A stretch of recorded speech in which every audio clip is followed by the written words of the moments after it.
our lead this hour coming from the golf world. But it's not actually a golf story. It's a story of a hostile takeover.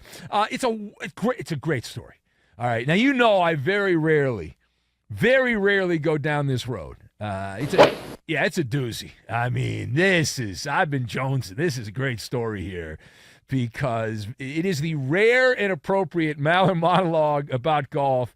Eddie's shaking his head. Yes, everyone's in agreement here. You got to go with this. I love it. I mean, the merger heard round the golf world after many lawsuits and a lot of billable hours for lawyers here, there, and everywhere.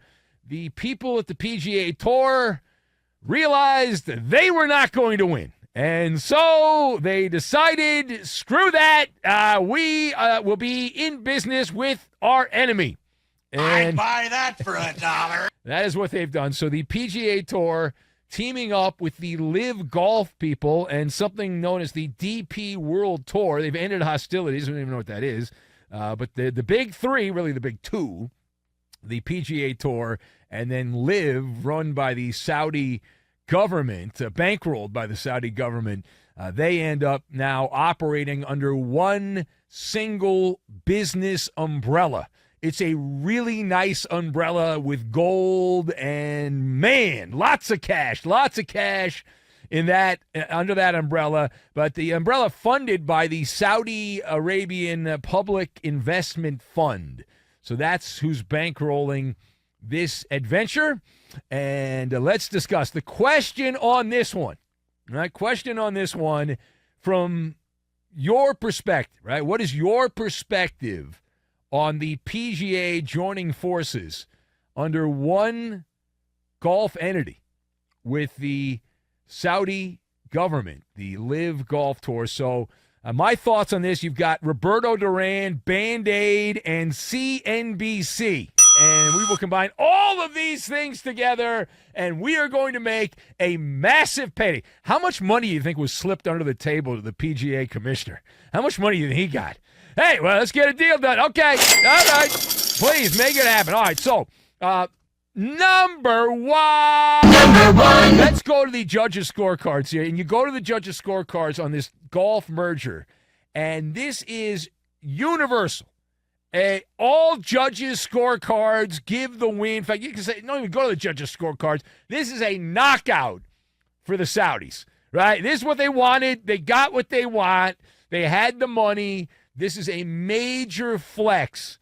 There's no other way to look at it, right? This is not, I mean, from that perspective, that's a KO. That's it. That's a KO. The PGA Tour, even though they're talking about being a partnership, who's the one wearing the pants in this relationship? Who's the one that's got the money? The Saudi LIV Golf Tour's got the money, not the PGA Tour, right? They got chump change in comparison. So they're the ones, the LIV Golf people, that are going to be wearing the pants in this relationship. And so turn out the lights, the party's over. PGA Tour. Someday when we're old, I guess I'm old now, but someday we'll look back and say, hey, I remember when there was a thing called the PGA Tour. Remember that? Yeah. Oh, yeah. They played all over the United States, and they were the masters of ceremonies for all the big golf tournaments in the U.S. And whatever happened to them? Where did they go? So now the PGA Tour will just be a membrane of the Saudi Arabian sports washing operation. And so there was a brief Cold War. There were no guns. There was no knives used. There was just a large war chest of gold coins that were tossed out. And those that were opportunistic got a big check, got a lot of money. And those that decided to be loyal got bupkis in comparison. Right? The Saudi Investment Fund decided a couple years ago. That's the amazing thing about this, how fast this happened. A couple years ago, they decided we were going to get in the golf business. And they wanted to take on the PGA Tour. And they did. And boy, did they ever. They got a couple of old codgers at the PGA Tour completely flat-footed. And they forked out these massive cartoon-sized checks. and right from the Acme store there, the cartoon checks they handed out. And with each payment, it was another nail in the coffin because those payments were not going to nobody's. They were going to somebody's. And as much as people said, and we don't talk a lot of golf, we did talk about this story a couple years ago when it popped up, and now we revisit it, and people were like, well, it doesn't matter. There'll be a new crop of stars and all that. Well, on Tuesday, right, random day in June, the people that run the PGA Tour got together, and they quoted Roberto Duran, no mas, that's it. And the LIV Tour started back in October of 2021. So it hasn't even been 2 full years, and within that time, it's raised the white flag for the PGA. Why? Well, follow the money, right? Follow the money, and this was going to be dragged out. The Saudi government said, you can't look at our finances. From what I was reading earlier, you can't look at our finances because we are, being bankrolled, the LIV Golf people, by the Saudi government. So therefore, there's no discovery. So that was going to drag through the court systems for quite a long time. And every day, every hour, lawyers are not cheap, even when you have them on retainer. Eventually, that runs out, and you've got problems. So they decided that's it. Now, it's not completely over. Here's the interesting thing. There is a chance this gets tied up because of, what's the old saying? It's not over till the fat politician sings. Yeah, politicians are going to get involved in this, and there are already some whispers that some of the Democratic politicians are going to raise a stank and try to block this merger from happening. So that will drag this out a little further. So it's not completely over, but they'll likely get checks also from the Saudi government, so they'll be okay. All right, now, page number 2 here. Who are the biggest losers with a capital L, right? Biggest losers for this partnership between LIV Golf and the PGA Tour. Loser. So there are many, many losers. There are many losers, but we'll start with the handful of big-name golfers who said, I'm going to be loyal. I'm going to wrap myself in the flag. Some of them aren't even American, but they were like, I want to stand by the PGA Tour. I don't support cutting off heads like the Saudis do. I'm not going to go there. So those people look like complete jackasses, okay? Total schmucks, because you go down the list here, and Rory McIlroy lost gobs of money. Tiger Woods was offered a reported $800 million. Now, Tiger's rich. You say, who cares? $800 million. You know who cares? Tiger's great-grandchildren care. That's who cares, because that's their money. The great-great-grandchildren of Tiger Woods, because that would have been their wealth down the line.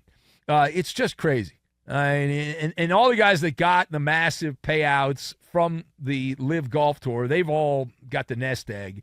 And those that rejected it, though, man, and they were convinced. They were convinced by the people. This is the biggest scumbag move of them all. The people of the PGA Tour convinced them, don't do it. Don't do it. Stand to your principle. You're a man of integrity. And then they ended up cutting a deal themselves. They cut a deal themselves. It's craziness.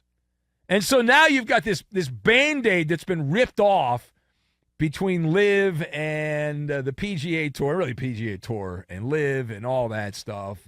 Clearly no good deed goes unpunished. The PGA Tour leadership, who will also likely all lose their jobs when this is all done, they will be held responsible. There's no legitimate counter-offensive that you could come up with here. There were a few lawsuits. I mean, essentially what happened is they don't want to pay the lawyers.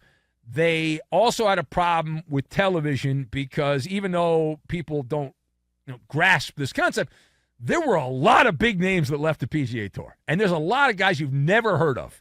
And golfers are boring anyway. Even when you've heard of them, are boring. But when you've never heard of them, that's like a next level of boredom. That's boredom incarnate is what that is. And so then you've got this Jay Monahan, the commissioner of the PGA Tour, who in general is like the king of all hypocrites, this cat, right? And he got called out. There were some of the families of 9/11 terrorist attack victims who have been very outspoken about this. They protested at some of these LIV Golf tournaments, and they spoke vehemently against the PGA commissioner for doing this. And he is such a snake, if these people are telling the truth. Like, he met with these people and talked about how important this issue was for him, and how gave all the sob story about how he knew someone that died on 9/11. And then he quickly took the check with the other hand here. And they called the 9/11 families called the PGA Tour paid Saudi shills, is what they said there.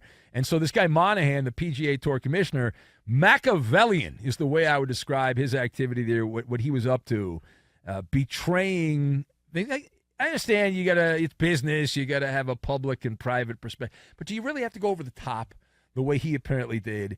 Now, what are they going to do? The PGA, when they talk to the media and all that, will be peppered with questions. I imagine they'll do whataboutism, which is what you often do in these situations. Listen, everyone's in business with somebody who does bad things. We do bad things here in this country, and that's how they'll do it. And everyone's got an iPhone or some kind of smartphone that came out of China, and they do bad things in China. So there will be backlash. Now, there's a lot of faux outrage. We'll see if it actually transpires when these big tournaments, and really golf's about the majors. It's not about these other things. And so when that comes around, we'll see what happens. All right, now the final point on this. How far can the Saudi government go into American sports culture? And the answer is rather scary. I don't want to go full coast to coast with my tinfoil hat on, but we had hinted around about this a while ago. And this episode with golf is proof. The amount of money that they can throw around if they choose to is insane. It is, you can't even wrap your arms around the amount of money that they're playing with here. And to say they have deep pockets is not even true. They can go all the way to the middle of the earth and have nothing but money, endless amounts of money. And so we're talking about, it's like a CNBC documentary, a very popular series on CNBC that I don't think it's on anymore, called American Greed.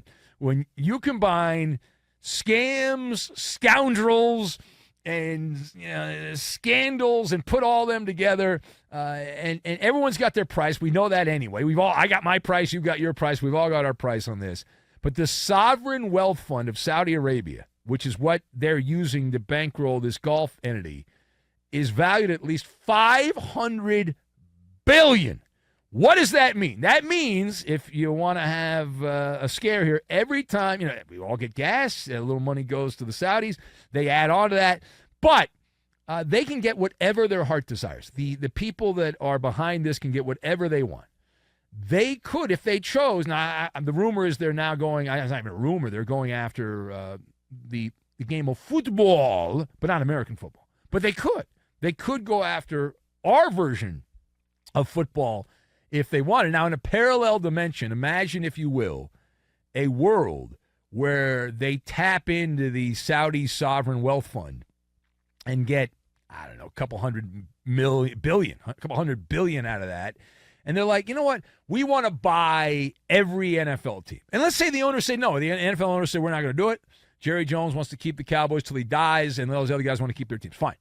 All right, so they keep their teams. So then the Saudi people say, okay, why don't we buy the XFL or the USFL? Okay, then we're going to wait until Patrick Mahomes' contract's up, and Josh Allen and all these other top young players, and we'll just pay them 3 times as much as the NFL will pay them. So they'll come play in the XFL or the USFL, and then eventually the NFL will run out of players. We'll also, by the way, whoever the top 5 players in the NFL draft are going to be, we'll just pay them also. So, is the XFL. And what's going to happen? Eventually, there would be an agreement between the NFL, and it wouldn't even take that long. It would happen. This took 2 years, and the same thing would happen. You bring Joe Burrow, Mahomes, Josh Allen, Justin Jefferson, all the top players, young players in the NFL, whoever you think those guys are, and they would take the money. Of course they would take the money, just like the golfers took the money. They would take the money. All right.